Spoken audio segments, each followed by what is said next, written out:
Like, all right, you know what? Just don't let him have it. We're not making this mistake. We're not starting the season off this way. They take that one off the board. Immediate response from CLG. Remove Zoe from the pool. We've seen this champion banned constantly. Very, very powerful. Nobody wants to deal with that. Tahm Kench and Ryze also going to be taken away. Yep, and the Ryze, like you said, taken away here. And 100 Thieves ended up beating Optic yesterday. That was a 64-minute long game. Woo! That came down to some mid-game shot calling to get them back into it. And then at the end of the game, it was all about those team fights and kind of protecting Cody Sun, who was slow, right? But CounterLogic Gaming had a really good early game yesterday against C9, and then the game slipped away from them right at the end there. So these teams, like, they basically played different styles yesterday. Of course, one came out with the win, and the other one not as lucky. Well, our last two bans through this first phase will be Kalista from 100 Thieves. CounterLogic Gaming choosing to ban away that massive top lane rock in Ornn, so they don't want to deal with that one. It's now up to the Thieves to make the first pick of the game. Let's see what they decide to go with here. Thinking about that Ezreal, which has been very potent in the bottom lane recently, especially with that Klepto rune that allows him to amass massive gold leads early. That is going to be the choice. Yeah, Kleptomancy. I saw Arrow have a 900 gold lead just based off of Kleptomancy at around 11 minutes over his lane opponent when there were no kills or no turrets taken. That thing, you can really cash in if you're lucky. Well, let's see what CounterLogic Gaming decides to do against that guaranteed payday if Ezreal's able to land some Qs. Thinking about the Sejuani, I know you are a man who enjoys some Sejuani. Oh, yeah. So let's see if ReignOver can impress you on that champion today. He is going to be locking that one in for himself. Darshan locking it in for him, rather. Let's see what they decide to go with as their second pick. There's still plenty of strong meta picks left up right now. Yeah, there are a lot of things still left up. I don't know if they match AD carries here. You can, but there's a lot up, so you really get your pick of the litter if you want to cog Trist, and even going down the list a little bit further. Possibly your premier top laner, since we've seen things like the GP be #1 even in solo queue. Yeah. We've seen people first pick this champion as well because it just scales incredibly well. Another Kleptomancy user like you were talking about. And Kleptomancy is one of those things where if you have a champion that uses it well, it just becomes so incredibly difficult to lane against Gangplank, especially if he manages to pilfer some mana potions. It solves those early issues that he has with spamming the Qs on the enemy champion. More spam equals more Klepto procs equals more spam, etc., etc. And eventually Gangplank gets to the point where he has all that money and he can be that hyper carry. But if we're talking about strong champions, if we're talking about powerful lanes, if we're talking about mechanics that can be frustrating to play against, let's bring this right to the forefront of the discussion, the Malzahar locked into 100 Thieves. Yeah, the Malzahar champion that some people... Oh, whoa, Ryu! Ryu giving himself the cross there. Like you're praying a little bit. Okay, maybe it's because, hey, maybe... Oh, Aphro's got him too. Maybe Huhi, it's like, does he have a counter pick? Because the Zilean... I was going to talk about this. So there's some champions that are considered the S tier, the #1 pick in their role right now. Right. Things like Malzahar, things like Gangplank, where people are blind picking them. We saw Huhi be like, nope, Lucian beats Gangplank. It's like, hope he doesn't play Lucian. And then Zilean actually counters Malzahar because they both are about the same range. You have stuns, you have a way to stop him from blowing people up if they get picked. Your ulti can effectively counter somebody else's. You'll have an experience advantage because of your passive. And Jensen played this the other day, and you even get a little bit more HP sometimes. If you do want to go for something like a Roa, you don't have to, but it makes it so that you don't get completely chunked out by the Malzahar sometimes. So I like this pick. CLG going for the classic play what beat you in the last game strategy. They knew that Jensen on this champion was very capable, was able to shut down a lot of the playmaking. They're going to play this themselves this time around. It works out well too, because when you've got a top laner that is squishier like the Gangplank, Zilean's able to step in there, make up for some of that lack of tankiness. Now going into the second part of the bans here, let's see where the teams decide to focus with Evelynn and Tristana taken off the table. Yeah, it looks like taking away some of those Meteos champions. Exactly, the Zac as well being banned away. And something I want to talk about here with the champion pool of CounterLogic Gaming is that Huhi, the Zilean, may have just been way down in his champion pool, but remember, last year he was talking about how he wanted to be somebody where people were saying, oh, if he's off Aurelion Sol, he's useless. But then he showed this large champion pool, and he became pretty much the best performing member on CounterLogic Gaming, whereas a year before that, it was kind of people calling for, Huhi's head sometimes. Like, this guy only plays 1 or 2 champions. Now, he just has this gigantic pouch he can pull champions from, and the pool is very deep. Yeah, his ability to expand that and grow as a player in the 2017 season was really impressive to see as he made that journey from start to finish. But now, some things will never change. Stixxay always hovering the Warwick every chance he gets during Champion Select. Now let's see what they actually decide to go for as their last pick. After Thieves makes theirs, CLG will go for the Caitlyn as pick number 4. Kog'Maw, the last ban that we didn't touch on earlier. 100 Thieves, they still have to pick themselves a support. They still have to pick themselves a jungler. How do they round this one out? Yeah, the jungler looks like they'll go for the Jarvan there. I like that because it's another tank or somebody who's damage-oriented early and then tanky later.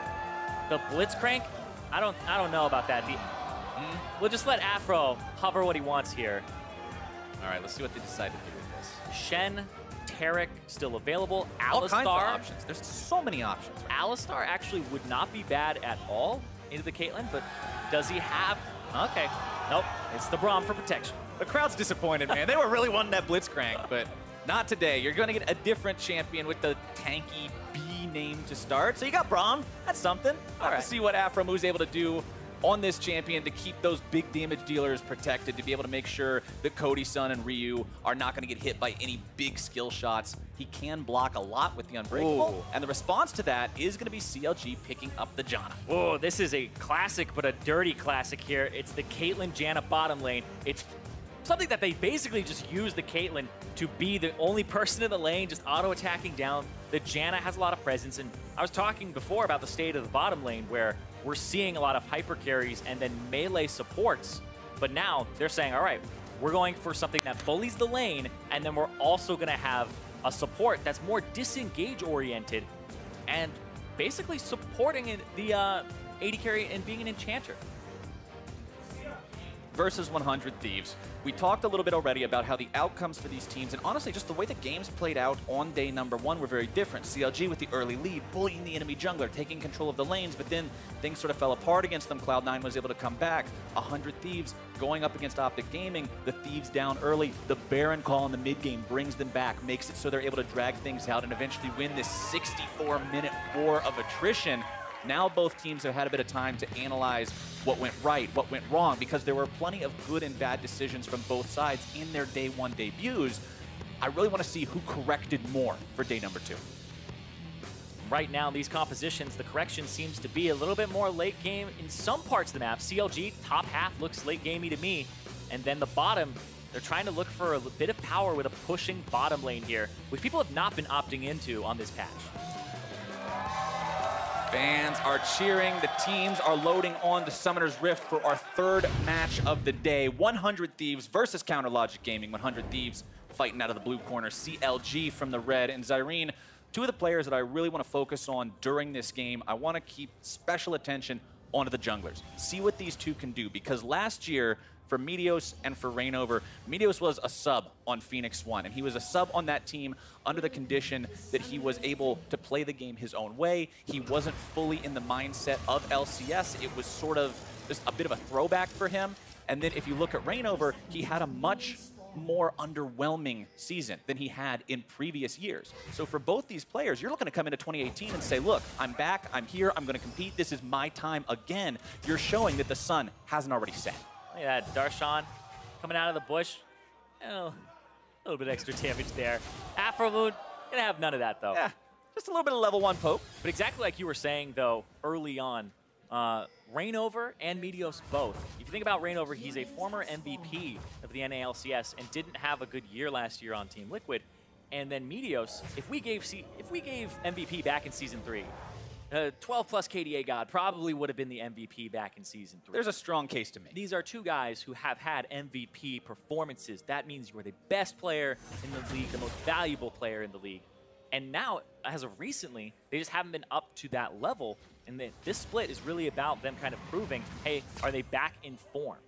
Right now, 100 Thieves really dedicated and committed to this level 1 invade, looking to fight for the blue buff.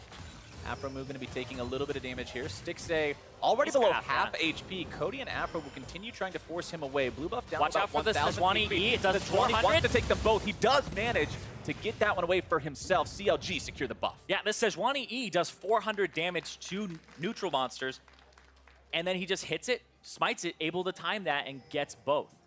Big buff secure there, making it so despite the fact that the bottom lane lost more HP than their counterpart, at least they didn't lose the buff as well. That would have been a massive loss for CLG to walk away from that, losing in terms of health and resources, as well as losing out in terms of experience, gold, and the buff itself. for ReignOver early on. Now that he's got that, he can continue to jungle, but you've got to keep eyes on Stixxay and Biofrost here because that early skirmish did put them in a disadvantageous position. Yeah, ReignOver ends up being able to go to both buffs, and meanwhile, Meteos is going to be slow to clear his jungle here. And Meteos and ReignOver, we were talking about in the introduction to this game, these two play similar styles. They're all about the pathing. They're all about trying to keep track of everything in the game and handle things that way. So I want to see who paths better. I want to see who has the macro down. I want to see who's in the right place at the right time more in this game than any other. Yeah, it always comes down to your team at the same time, right? So who's got those pushing lanes, where can you play, and what's this overall strategy, right? And for ReignOver, I would assume he's playing more towards the bottom side of the map here with a pushing lane and then trying to get something going mid lane, trying to get some advantage there with the Zilean pushing. Because I don't think you play to a Gangplank lane when he's up against Fleet Footwork Gnar that's just going to heal and keep him underneath turret unless you're trying to counter a dive. And that's where the mind games come in, right? Right. Where you think about where you should be playing versus where the enemy thinks you'll be playing and then counter that and go towards the opposite. Change it up.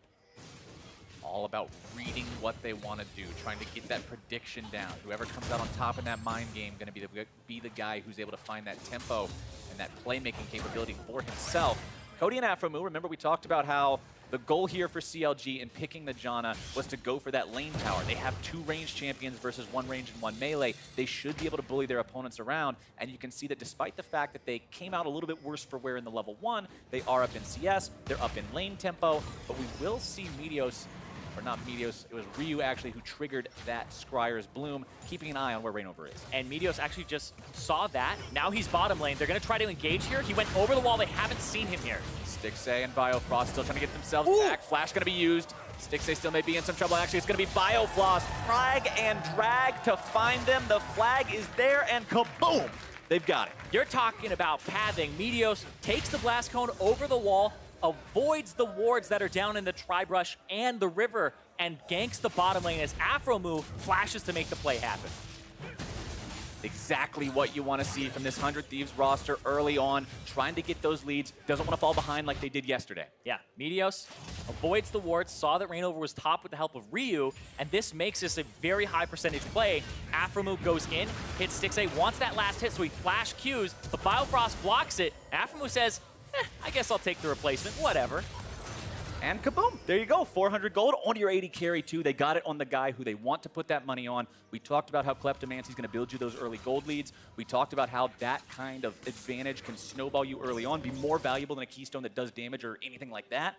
400 more gold, just going to accelerate that even further. But remember, he was behind in lane by, we already see about a 15 CS advantage here that is in favor of Stixxay.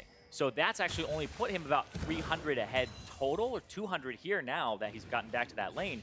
And that's even with the first blood, right? That's the 400 gold that should be going over to Cody, plus all of the gold he should be getting from the Kleptomancy. So this was kind of to get back to an even state because the Caitlyn is just so oppressive with Janna.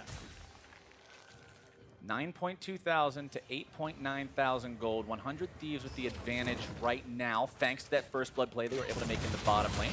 Tear the Goddess now up on Cody Sun means he's going to be able to stack that better. Muramana, very strong on this champion once again. We'll have to see how quickly he can get that one stacked all the way, get that evolved. First Drake Infernal means that you may see more and more attention paid to the bottom part of the map compared to what you would see otherwise, because teams will prioritize that Drake early more often than not. Yeah. But Cody and Aphromoo have established that footing now, bottom lane. Exactly, and the fact that Stixxay doesn't have his flash, and it's pre-6, which means that you don't have that Janna ulti for the disengage. If the Jarvan comes back down, it's going to be a really rough fight, but you do have stopwatch now online with us being at the 6:30 mark. Ryu and Huhi in the mid lane. You talked about how the Zilean was sort of the counter pick to the Malzahar here, but Malzahar looking fine right now, honestly. He's got 60 CS compared to 49. The minions are still even, so that's honestly just an 11 CS bonus that he's built up for himself. Both of them have the Lost Chapter, which provides that mana sustain, so the thing I'm going to be keeping an eye on, though, who uses their ult better? We know that you can get so much value out of a Zilean ult, but a well-placed Malzahar ulti to get that lockdown, start a fight off, especially when he's got flash available, can do just as much. Yeah, and this laning phase, it's interesting because we saw this matchup yesterday and Huhi was the Malzahar in it, and he opted to be more oppressive and push up, But this lane pretty much could be non-interactive if you wanted it to, right? You just use your Malzahar Voidlings, you just constantly push, and then the Zilean will bomb and walk away. He doesn't need to be in range of the minions to actually deal damage to them, right? So you just kind of throw your bombs, walk away, and you shouldn't have to interact with each other. The fact that Jensen got a solo kill yesterday onto Huhi is kind of an oddity in the matchup. It's more about, like you said, countering in the later parts of the game. And ReignOver's going to walk the bomb over for Huhi. Walk the bomb over, get himself that blue buff. Mid laner now going to be able to spam those bombs daily, nightly, and ever so rightly. One thing I want to take quick inventory of, because it's become such a prevalent item, because it's become such a prevalent rune, is the stopwatches. As 100 Thieves starts up the Infernal Drake, you've got a stopwatch on your Jarvan, on your Malzahar, on your Ezreal, on your Braum. 4 out of 5 members of 100 Thieves have a stopwatch ready to go. On the other side, CLG has one available on their Caitlyn. They have one on the Gangplank. So half as many stopwatches available for this team. It means if CLG wants to make a play on 100 Thieves, they're going to have to be aware of those watches as the Drake is secured. Yeah, but there's so many people in this game that have ended up taking inspiration, primary or secondary, whether it's biscuits, stopwatch, or whatever they're taking. It ends up just being a tree that pretty much everybody wants to dip into a little bit for that utility. Free stuff. And the stopwatches definitely help you get to that later part of the game. You typically will see, everybody want to pick that up, and especially if you're like a diver or somebody who you think will get dove. Example, the Gangplank thinks he'll get dove. The Jarvan may be a part of a dive, right? So a lot of people who just kind of want to take it for those situations. It seems pretty universal. And hey, if you don't want it, you sell it. I mean, the power of the stasis is essentially on par with what is a summoner spell. So you've got an extra summoner spell that you can use 3 of then in one engage. As now we see Ssumday going in on top of Darshan here. Jumps forward, finds the ultimate into the wall. Darshan just sets up some barrels, gets himself away, eats an orange, everything's fine. Yeah, and Darshan's actually been in a good spot because ReignOver came up here, and then it was the gank from Meteos on the bottom side. This has been a lane that he's gone even here because Darshan hasn't been dove. There hasn't been a lot of pressure on him. It's just the standard matchup here where he just has to try to CS under this turret. And going even against Kleptomancy Gangplank isn't actually going even. Yeah, because he's getting more gold. He's got 500 more gold than his lane opponent because of what he's farming up through the parlay bonus gold, through the fact that he's getting the Kleptomancy procs. Yeah, parlay bonus, Klepto procs, bags of gold, everything. Whoop, Shusha Barrage. Oh, nice. Quick feet from Stixxay. Yeah, it's like a little jungle chase going on the bottom side. And there's the TP. All right, TP in. CLG's bottom lane needing to get away from this one. Biofrost going to try to get out, but it's going to be the suppress from the Malzahar. Waits for the flash, secures it through the summoner spell. 2 for 0, 100 Thieves. That was a lot of summoner spells blown there, especially on the side of CLG. They blew 3, 1 on Stixxay, 2 on Biofrost, and he didn't even get away for the exchange of 3 blown from 100 Thieves, but at the same time, lower cooldown on the TP because of the Summoner Spellbook, so you could make this play again onto Biofrost, and he wouldn't have flash up if you did it right on time. That's one of the appeals of taking the Spellbook with Teleport. That's going to bring 100 Thieves up to a 700 gold advantage, 10.5 minutes into this game. I mean, it's nothing to write home about. It's nothing that they're pretty much counting their win already off of, but it shows this team is making the initiative. They're making those plays. Yeah, and it's a new team, but a lot of veterans on this team, and we've been trying to look at, hey, where's the voice coming from? Is everybody kind of contributing? And like Meteos said about Ryu, he's pretty selfless. He just roamed down to bottom, TP'd to help make a play, and it seems like 100 Thieves are targeting that bottom lane, which is what CLG drafted for the early game. It's supposed to be their winning lane here that's supposed to have pressure, and they've just completely alleviated it. And ReignOver hasn't been able to get much in this game here in terms of pathing or in terms of even applying pressure. EQ over the wall from Meteos. Not quite going to find the knock-up he's looking for onto Stixxay. Biofrost right there anyway means you're not going to get a kill with it, but could at least put a little more damage down onto him. Kind of just a favor for Cody Sun and Aphromoo down there. But Cody Sun, 89 CS to the 89 of Stixxay. That lead that was built up earlier by the CLG bottom lane has been remedied by the attention that 100 Thieves is paying to this area. Really trying to make sure Cody gets ahead, allowing that Ezreal to hit that powerful mid-game spike that the champion can hit as long as he's not set too far back. Yeah, if he can hit that Trinity Force, and he's already got the Manamune on point, he's going to be in a very good spot, especially since he's already upgraded his Targons too, and he has his second boots. So right now, checking his gold really quickly, he's up about 800 gold over his opponent. Right here, though, it looks like a collapse. Ryu, he's going to use the Spell Shield. Trying to find the ulti, does land it onto the Sejuani. Let's see if the follow-up can come through. The Resurrect is down. Huhi trying to buy as much time as he can, get his jungler away from this one. Glacial Fissure not going to be on the mark, and ReignOver will live. That the revive. That's the power. Exactly. That's the power of the revive. That's what you're talking about. It's a guardian angel that you can just gift away. Yeah, Malzahar, we've been seeing him so much, especially into Rise, where people are blind picking him and they're completely fine with, all right, I don't even need to win lane. It doesn't matter what I'm playing against. If I'm able to get priority just by using my 3 abilities on the wave, and I can roam and then just press R on somebody, my whole team will be able to collapse as I keep this guy suppressed. But Zilean does put a damper on that, and I expect to see him more and more as people pick him up as a counter. ReignOver in the bottom lane, just cruising on through here, letting his presence be known. Meteos also hanging around this bottom half. Could see a 3v3 breakout here. Meanwhile, topside, Darshan continuing to just have a good enough time against Ssumday. I mean, you're never going to have a fun time laning against Gnar, but Darshan's hanging in there, constantly using the W to heal up. Then the parlays to farm up those minions. Ssumday trying to put any damage onto this turret he can, but Darshan content to farm. And Darshan going up against Ssumday, remember when Ssumday first came to the North American LCS, a lot of people saw him as this guy that they were expecting to just completely destroy the top lane. It was like, this dude is amazing. He's one of the best top laners in the world. He's going to come here and destroy everybody. And although he had a very good performance, although he was all in LCS top laner in summer 2017, it wasn't this head and shoulders above everyone else that was initially expected. Yeah, he wasn't really just like dominating the top lane, but I feel like Ssumday is more of that team player, right? I think he has a good understanding of what he needs to do for the team. Somebody who's playing things like Nodless or tanks, and people were complaining like, oh, this is the guy that was like a killer Renekton at Worlds before. But I really do think he's more of a team player. He does have those skills to know how to use an advantage, but I think he's been focusing more on getting an advantage for the team and winning that way. So I do think it's been a bit of a style shift for him.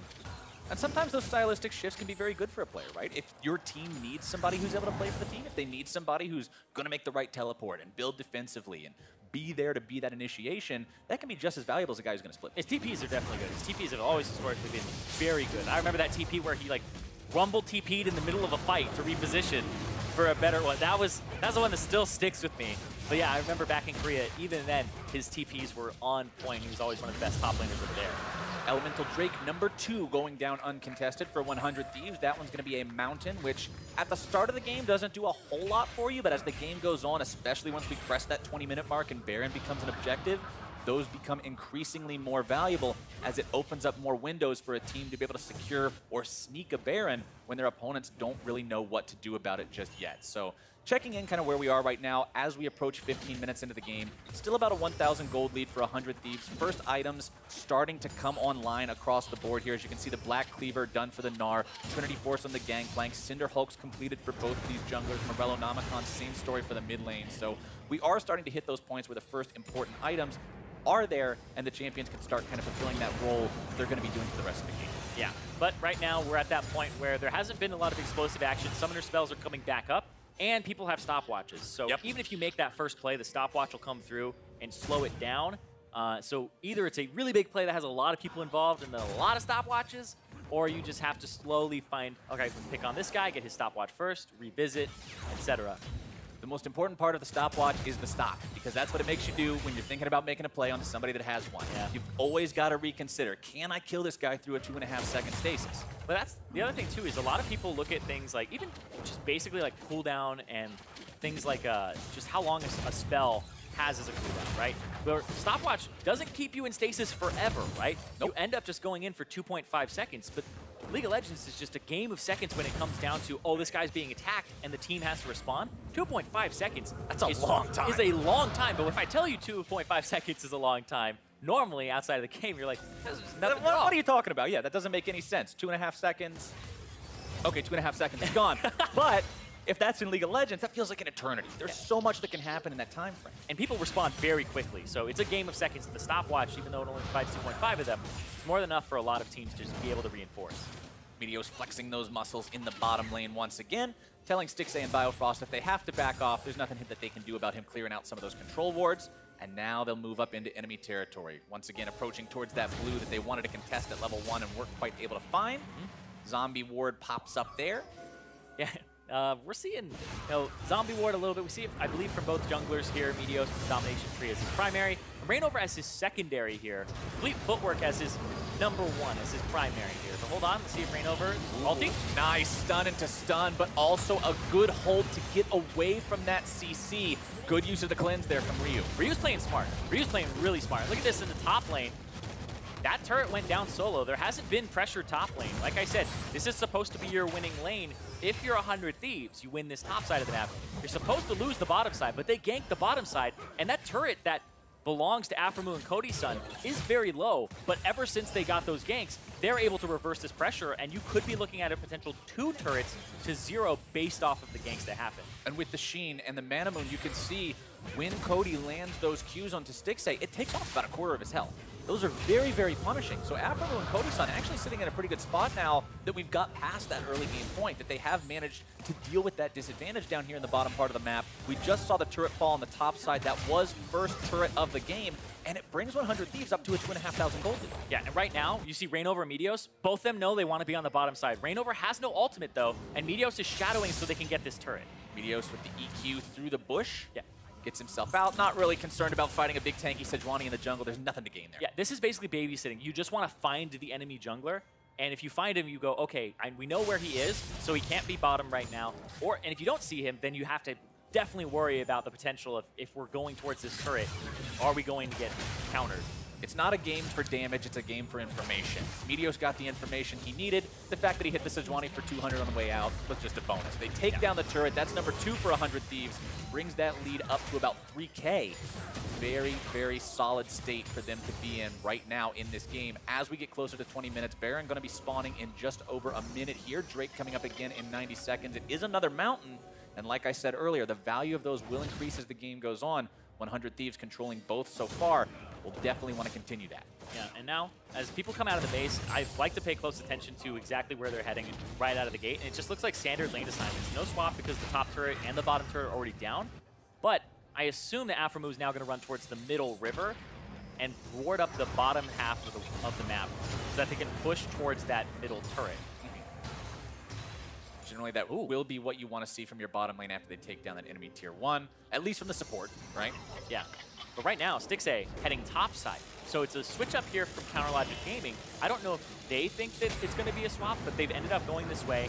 And now there's potential for Rift Herald, but the Mountain Dragon is in 45 seconds, like you stated before. They might be saying, okay, you can take Mountain Dragon, we will get top turret, and that's the trade that they want to make to even up that turret count. I mean, when you look at what's already happened for the previous 2 Drakes for CLG, the answer is nothing. They didn't get anything. 100 Thieves got 2 neutral objectives. CLG saying, okay, we're just kind of going to concede the Drakes this time. Make sure you get something for it, right? Yeah. Make sure there's some sort of reward to be found there, some kind of a trade-off. But 100 Thieves not going to be accepting that today. Yeah, but is it a mistake here from CLG, or is it a stroke of brilliance? Because right here, they haven't lost that top turret on 100 Thieves side. They're looking for this fight just barely, and Darshan ended up clearing out the wave. So they're just going to go back up top. Looks like they have no interest in that Mountain Drake on spawn. And 100 Thieves are all in this middle lane here, figuring out what their next move is. And it looks like pressure mid and go for that dragon. And if you're the Thieves, you know that the Gangplank ultimate is down for about another 90 seconds. This is your time to make something happen. You can see them moving towards the Mountain Drake now. They know that without that Gangplank ulti, CLG really doesn't want to force anything. Neutral objective number 3 for 100 Thieves. Really starting to make a case for themselves here. CLG pushing in the top side onto the tier 1, getting themselves some extra gold from that objective. Should still have plenty of time to take that one down. One last shot from Stixxay to secure it. Winner's Bite won't be finding the mark. Even if it did, Stixxay has one hell of a shield. Yeah. And they end up getting the trade that they want on CounterLogic Gaming side. They give over the Mountain Drake, which isn't useful unless you're at turrets. And they take that top turret for some gold, because when you have a composition that outscales, doing that, 100% okay. You just want gold in your pockets. So, Doom Jacuzzi slammed them down there. Meteos able to get that dunk and the kill there onto Huhi, but we talk about Zilean as a counter. Now he might have to buy QSS here just to ulti himself. I mean, when you're suppressed for that long with the bonus damage from the Jarvan, it's not even a Jarvan that's building damage. I mean, yeah, he's got none. He's got a Cinder Hulk and he's got Face of the Mountain. That's a lot of HP. Yeah. That's some nice defensive capability. It's interesting because Face of the Mountain, Meteos did this yesterday on Sejuani, and I believe he's the only person that I saw really do this. And whoa, okay. Cast that, Flowers. Oh my god. Unfortunate there for Biofrost as he ends up getting himself an extra death. That's number 3 for the support from CLG as 100 Thieves goes up to a 4-0 lead. Now looking to push onto the Baron. Gangplank ultimate is up in time to force them away. He's TPing as well. He canceled it. Ooh, that's... I think they double TP'd. They want to be. They double TP'd. So that's 2 TPs now canceled by CLG. Wow. I think they were so shooken up. It's like, it's an Aphromoo Baron call, boys. We gotta go. Like. But boom, boom, boom. Wow. 3 hits him there to take him out. Iceborne Gauntlet completed on the Ezreal as well, going for the more defensive option as opposed to the Trinity Force that gives you more damage, that gives you more movement speed. Iceborne, all about that kiting. Yeah, I think the Iceborne is actually a little bit more common in professional play because it gives you resistances, and also on top of it, it makes it so that your next Q is most likely hit confirmed. If you land one, you're probably going to land another, right? And reaching people is a very important part of being able to deal your DPS. Whereas Trinity Force, you're just throwing it out there, hoping it lands multiple times. Yeah. Ssumday will continue maintaining pressure in the side lane, doing a good job on that Gnar. Frozen Mallet now done on him means that he does get the opportunity to land even a single auto attack. That combined with the boomerangs is going to keep his target locked down, even if he does eat an orange. So Darshan must be very, very aware of that, but he's got Ghostblade completed for himself. You can see him now working on what I believe will be a Sterix gauge. You see that a lot on Gangplank, helps him survive the burst, also allows him to have a little bit of extra on those Trinity Force procs with his gun. Yeah, and it got buffed. The base damage got buffed, which means that the Trinity Force proc is even more damage now. Which then spreads to the barrel, which hits even more people and makes it even more deadly. CLG, 5 men strong here in the mid lane. True Shot Barrage going to be finding 2. Cody Sun over the wall. And I like seeing this from Cody, because yesterday his Kog'Maw wasn't stepping up. There was a 64-minute long game with his Kog'Maw that basically bought every single item in the game and just cycled through them because it was just so long. And he wasn't stepping up. He like swapped for like Bloodthirster for some more, defensiveness, and went back and forth. But now we're seeing him E forward, shoot out those Qs and just try to at least poke. Being brave, flexing the muscles. It feels like he's safe. Is it gonna bite him, or is He's got his team near him? He's got Aphro holding on nearby. Cody with the arcane shift over the wall, making sure nobody can go after him any further. Still about a 3,500 gold lead here for 100 Thieves, but things seem to have slowed down a little bit. After they took down 2 of those outer turrets, they haven't been able to break this defense middle as ReignOver looking to maybe go in here. Darshan calls down the ulti. They're able to find the catch out here onto Aphromoo, who's going to be kept alive now through the stopwatch. Darshan now going to be suppressed, but Stixxay finding the kill onto Aphromoo. 1 for 0 so far. The Thieves in retreat. CLG able to find their win. Yeah, Stixxay kills his old lane partner there. Says nothing personal, Zach. But Ssumday at the same time pushing the bottom lane. That was what they were going for. 100 Thieves were all trying to back up because Ssumday wasn't going to TP into that. Instead, he's just trying to get that bottom turret for the gold. And I like this from Cody. He's keeping them low so they can't Baron. Making sure they all stay away. Making sure they're all constantly keeping an eye on him as he tries to go over, steal the red away. Won't quite be able to find it. And now Stixxay and Huhi, he's going to chase down onto him. Stixxay applies the red, gets the slow, but realizes he's low. Can't continue that chase any further. CLG has to back away. Yeah, and we're looking at an Ezreal right now that has an arcane shift of 8.5 seconds is the cooldown, but every time he lands that Q, he's taking 1.5 off of it, so he's just spamming. Started up, Meteos taking a lot of damage though. He's not that tanky. Whoa! That True Shot Barrage hit Bio for about half his HP. Bio's squishy. Yeah, very squishy. I mean, that's kind of the nature of being Janna. You're not really going to end up being too tanky, especially buying things like Ardent Sensor, Ionian cooldown boots, Eye of the Watchers. I mean, that's his only HP. Yeah, and it's something that people aren't as used to because these team fights go a little bit later in the game, and we're seeing all of those supports like the Braum soak up a lot of damage. This is a big difference in how long the survivability was between the two teams, between the two supports. Aphromoo definitely took him a long time to go down. Aphromoo drops, Meteos gets away, but CLG at least gets themselves on the board. They're able to find a kill. Problem is they're still 4,000 gold down. They still only have 1 turret compared to 4, 0 dragons compared to 3.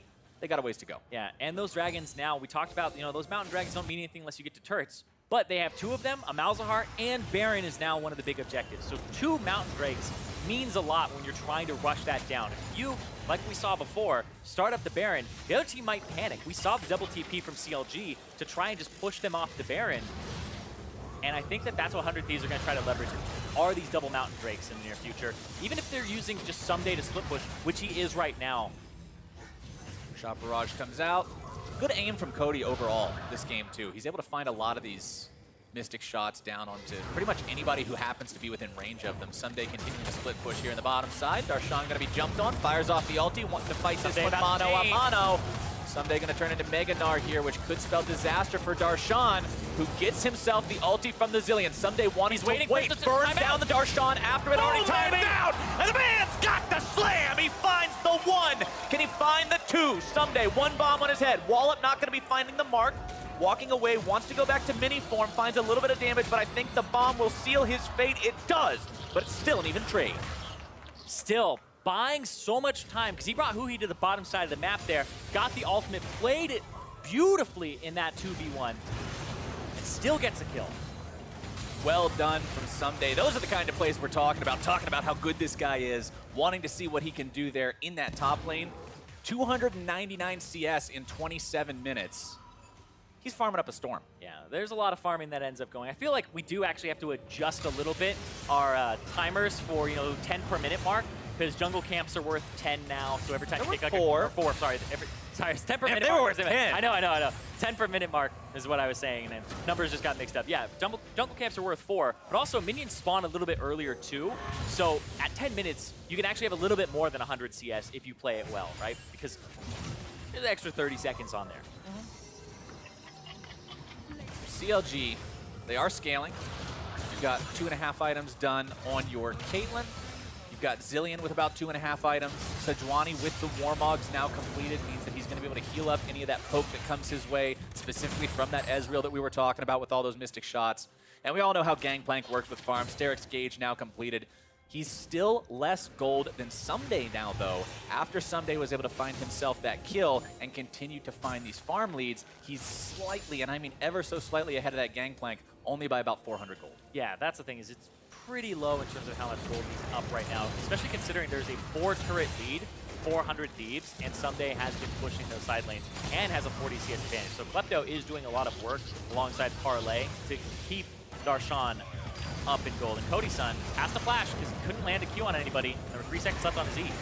They're going for counterattack, though. It's Ryu able to find the ulti onto the Zilean. Zilean ult comes down instead, but it looks like they're going to wait it out again. Stuns down onto Aphromoo. They're able to find the kill onto Meteos. Stixxay grabbing that one for himself.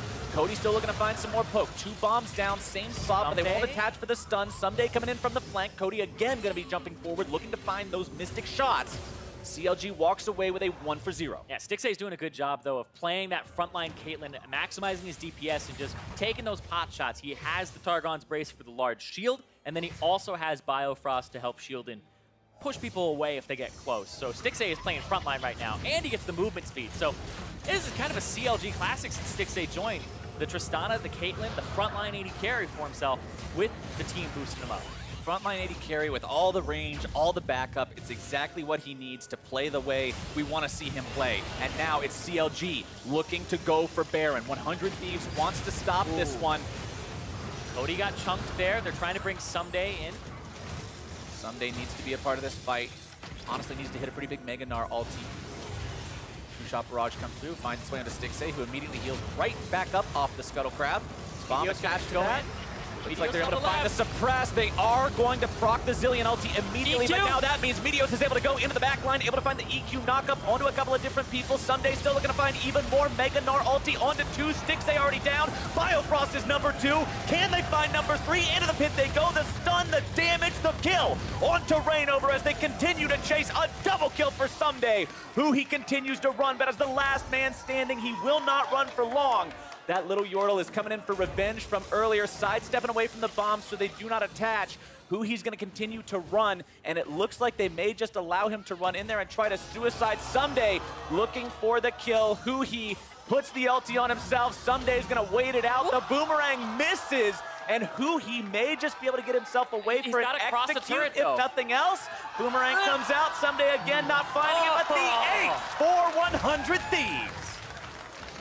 CLG just are not respecting the Malzahar here. They counterpicked with the Zilean, but at the same time, no QSSs on anybody on CounterLogic Gaming. They're basically saying, we're going to use the Zilean ultimate as a QSS. They put it on Stixxay, but now he's completely out of position as Meteos flanks. He gets tagged by Aphromoo, stopwatches, and then he gets picked up that frontlining AD carry strat that we were talking about, fights them because he's stuck in the front line after everybody gets flanked and sectioned off. And then the result is this. Yeah, it was just a roll over. Meteos with the flank was perfect. He ended up knocking up Biofrost before he was really able to get people off of Stixxay. And this team is only having ReignOver as the tank. He can't frontline for everybody.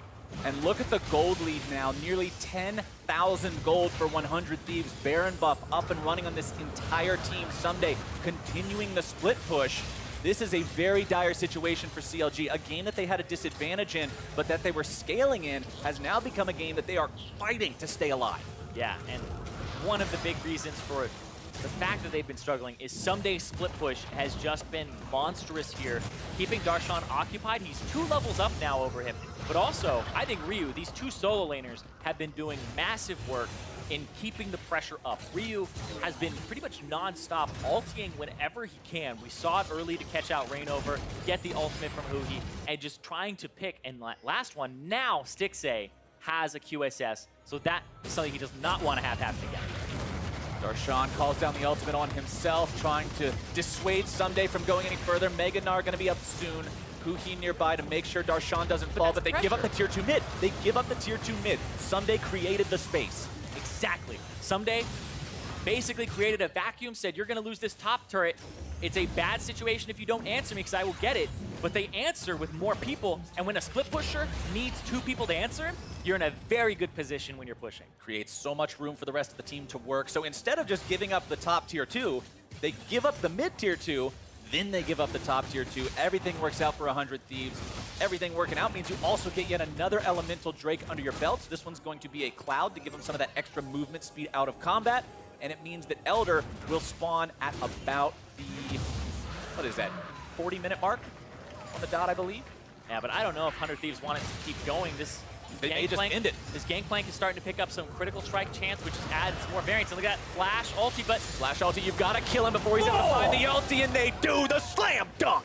But it's Ssumday who finds the kill for himself. Now, without that enemy mid laner around for 50 seconds, this is where 100 Thieves can make their game-winning push. Ssumday in the front line, Flash, Mega Gnar! Stixxay's out of there! Cody Sun on a killing spree. They'll take Bio as a bonus, and 100 Thieves march onward towards the Nexus.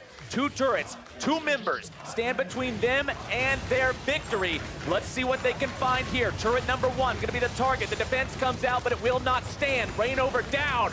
1 turret down. 100 Thieves on the remaining structure still standing. CLG still has 15 seconds before their mid laner comes alive. Darshan alone will not hold this, and 100 Thieves find their win. They take the Nexus, they take the loot, and they take down CLG. Aphromoo in the bottom lane, helping orchestrate those plays with Meteos to reverse the pressure of that lane in the draft was brilliant, and it gave Ssumday space. He was unharassed. Ssumday was able to split, got first turret by himself on the top side, and then he was able to split push like a monster. Absolutely awesome showing, like you said, specifically from these solo laners on the side of 100 Thieves. But I also got to give credit to the bottom lane, to the jungle. We saw in the early game how Cody Sun and Aphromoo were in this lane that was likely to lose, but Meteos, he showed up in the bottom part of the map, even from level 1 to try to steal away that buff. It put their opponents at a bit of a disadvantage. Constantly had them thinking, is Meteos going to come back? Is Meteos going to be here? Is this actually a 2 versus 2? That lane that should have been a weakness for 100 Thieves ended up getting ganked, ended up finding success early, and it made it so the strengths of the solo laners did not find themselves offset by a weakness at the other parts of the map. And if you're Aphromoo, you got to be feeling good. That was a fantastic game. You were able to shut down the bottom lane in particular. And anytime you go up against where you came from, you know, it's always going to be a little bit bittersweet when you take them down. But at the same time, it does give you a little validation that you made the right choice to end up going somewhere else. But also at the same time, well, it kind of says like, well, you know, I was a big part of how we won. Yeah, he was a big part of how they won, and today he was a big part of why they lost, because he was able to be a part of those early game successes like we were talking about. Even in the mid game, when 100 Thieves looked like they maybe might lose him as CLG got aggressive. He pops the stopwatch, keeps things okay for them. The whole team played together very well as a unit. And honestly, that's what I'm looking for so much of right now from these teams at the beginning of the split, is the fact that there's not a lot of time that a lot of these teams have been playing together for, right? We're not talking about squads that have been together for years and years and years. We're talking about largely new squads. Even if a lot of the players have played together before, you're still looking at, well, what does this 5-man roster look like right now? And in that game, 100 Thieves look clean. 100 Thieves look clean. They are 2-0 now at the end of week 1, and that is a fantastic start for them, taking down Optic and now also taking down CounterLogic Gaming. And a lot of people were saying CounterLogic Gaming, you know, they're going to look up and up. They have ReignOver, they have Biofrost, but 100 Thieves, the experience on this roster, this is a very experienced roster. Across the board, you are looking at people, aside from Cody Sun, that have played for years professionally, and Cody Sun is now basically in his sophomore year now for the LCS and pro play, and he looked better that game. He looked like he was empowered to go forward and try to land those Qs as an AD carry. And 100 Thieves, especially being one of the new organizations in the NALCS, now that franchising is hit, it's a great way to start off their first week. But now we're going to send things down to Avli May and the 100 Thieves support for more on that win. Thanks, guys. I am here with Aphromoo. First of all, congratulations on that win. And I want to ask you, you just beat the team that you have played with for almost 4 years. Is this a proud moment for you, or is it bittersweet? It was 5 years, but it's okay. It's okay. I was a little nervous going into this match since it was my old teammates and stuff like that, but I was pretty excited with our new roster and 100 Thieves that we were able to beat them. Now, like you said, you went against some of your old teammates, Stixxay, who you essentially helped train and grow. Was playing against him a proud dad moment, or was it a, I'm going to put this kid in his place? Trevor's a good kid. He actually has really good mechanics. It was really hard to land a skill shot on him. Usually I have that on my team from playing on CLG, right? But CLG's going to do well. They are a new team coming together from the jungle and support roles as well, but they just need a little bit of time and they'll be fine. So now you're playing with Cody Sun. What do you think of him so far? Cody's a beast.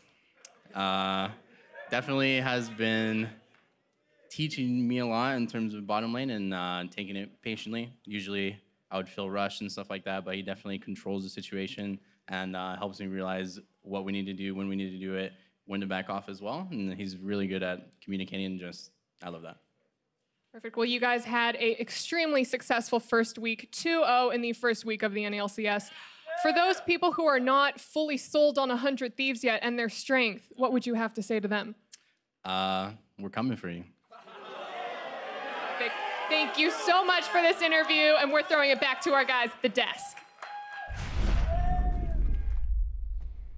Thank you very much, Avli. Deserved confidence coming from Aphromoo there as they move to 2-0, as well as CLG surprisingly moving to 0-2 here at the end of week 1. So all kinds of craziness happening here on the outset of the 2018 season. But as we dive into this game in particular, I want to take a look at that bot lane as it was Aphromoo up against his former roster, Stixxay across from him. Let's take a look at the tools they drafted and how they played through this match. Narratively, it's very fun because everyone wants to focus on Aphro versus CLG, and then that ends up being pretty important. They grabbed the Ezreal early on, considered very strong, and then CLG does not match that pick, so they spend their next 2 bans targeting AD carries, which forces the Caitlyn Janna lane. They go for this bully lane, which can work, but it's definitely not strong, generally speaking, in the meta. Yeah, and Ezreal Braum is still really good, right? You saw Cody Sun was able to get his CS off pretty well, and it didn't end up being like a super deciding factor in the game. Yeah, I mean, we saw a lot of focus coming to the bot lane as a result of that kind of aggressive style that the Janna and the Caitlyn is forced to play. Yeah, and the Braum is way better at gank assist than Janna. So, like, yes, you can push up with the Janna Caitlyn, but you're not actually,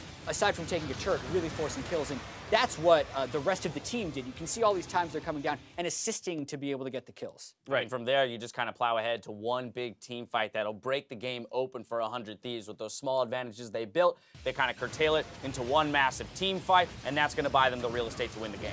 And it's a really nice combination by Meteos here, getting off on the flank. They don't know he's there. The super keeping him out of vision. Gets onto the back line, causes some panic. Also, the Caitlyn going down to the Malzahar ult feels pretty bad. You really have to criticize Stixxay there. He gets the Zilean speed up to run full speed into a Malzahar ultimate as the front line. They have a Sejuani on this team, and they have a Gangplank who can easily escape that ultimate. So definitely a misplay to start that fight, but 100 Thieves right there to punish. Great play out of Ssumday overall for the whole course of this game, and gets the cleanup kill. Looked like he might get the execute. That was close, man. We were close. counting there to the 15 seconds. A little surprised that the kill did come through, but at the end of the day, 100 Thieves pick up the victory, and this is where I want to take a moment to zoom out and look at these two teams and how they finished here week one. Jack, you had power rank CLG #1 in the league, and here they are 0-2, winless in week one. What do you have to say? Mark, who'd you power rank first? What are they finished? TSM. Oh, okay. Also 0-2. So a lot of things happened this week that are definitely against expectations. For what it's worth, I had 100 Thieves as 4th, and they did actually play very well in this game. So what is going well and what isn't going well? I think for CLG, I do think their drafts have been a little bit suspect in these games. They almost forced the Zilean counterpick into Malzahar, even though they were surprised by it yesterday as kind of a gotcha. And then 100 Thieves are performing better than I expected them to do. They had a very close game, for what it's worth, yesterday against Optic, and looked like they are improving with the communication and the experience they have on that roster. It feels like there's still a little bit of room to grow here for 100 Thieves. This time around, they had a really clear gank lane to hold down, and they played to that very well, shut down one of the win conditions for CLG. You know, yesterday versus Optic, they were on their back foot, they were down pressure, and they struggled to get back into that game over time versus the pushing lane. So they kind of learned their lesson this time, and it's nice to see that, but I think a lot of people are looking forward to seeing how much more they can improve. Yeah, and I'm also really looking forward to the rest of the North American LCS split, because I'm digested. done. Yeah, one was it's all really fun. If you want to host. You're a huge CLG fan. They're 0-2. It's over. But really, I heard 6 different teams, various members of their organization, say, with confidence, we're going to win the split. Yeah. 6. That's 60% of the league so far that has aspirations for winning. 100 Thieves is one of those teams. CLG is one of those teams. And they're going to be battling each other. So, yeah, we can make all these preseason power rankings. Those things never hold up towards the end of the split. Especially when it's this volatile. Like we said, 9 players returning to teams at the start of the week. It's absolutely insane to think that you're going to know exactly who's going to work out, and especially when there's still synergy to improve on. I just love that there's that many teams attacking it. And you can make an argument that stands really strongly for any of those 6. And 100 Thieves is one of those teams. And I think at the end of the day, I loved that moment in Aphromoo's interview. One of the most experienced guys on the stage. Hands down, here in North America, one of the most experienced players out there. And all he talked about was how much he's learning from the young gun in the lane next to him, right? That's what tells me. And this kind of speaks to the surprise that they're as good as they are right now. You know, but if they're communicating that well, and it's then not a surprise it starts to make a little bit more sense. It's not a surprise to them. Right. They've been confident. I heard Aphromoo in podcasts and interviews say that they're going to win the split. 100 Thieves undefeated in week 1. CLG still looking for their first win. We're going to step away when we return. The Golden Guardians meet Cloud9 on Summoner's Rift. Don't go anywhere.